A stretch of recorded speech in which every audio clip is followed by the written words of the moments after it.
throwing pots on the wheel. If you are just starting out, the weight on screen might be a good starting point. The first step, as always, is wedging your clay properly, and I won't go over that in too much detail in this video, as I have another one that does just that, which you can find a link for on screen now, or in the description of this video too. Simply put, wedging is a process that removes all pockets of air from the clay. It also makes it totally even. Ideally, what you want is a lump of clay that's one even texture throughout the entire piece. I wedge these lumps up so they have a rounded bottom. That way, when I throw them onto the wheel head, they don't trap any air beneath them. So, to begin with, once you're on the wheel, you want to place the lump of clay as centrally as possible. And again, the rounded bottom means that no air is trapped when I slam this against the wheel head, as opposed to a piece of clay like this, which could cause issues later on. So initially, I want to firmly place down the lump of clay into the middle of the wheel. If it is off center, it'll only make your life more difficult, but with a bit of practice, you should be able to firmly slam it down into the middle of the wheel. There are a few other things to consider here. First is the surface on which you're slamming the clay onto. You may often be left with this dry pad of clay from the previous pot that's been sliced off the wheel.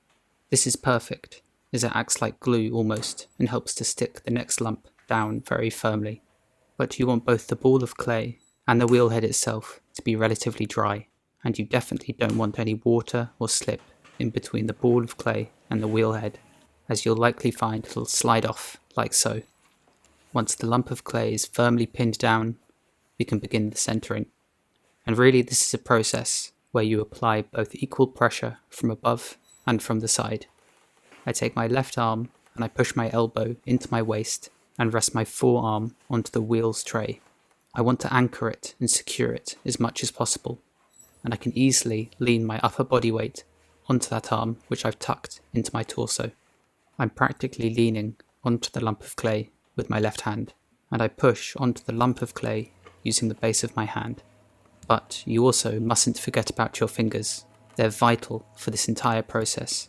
So while the palm of my hand is applying pressure, I also then squeeze the lump of clay with all of my fingers and thumb.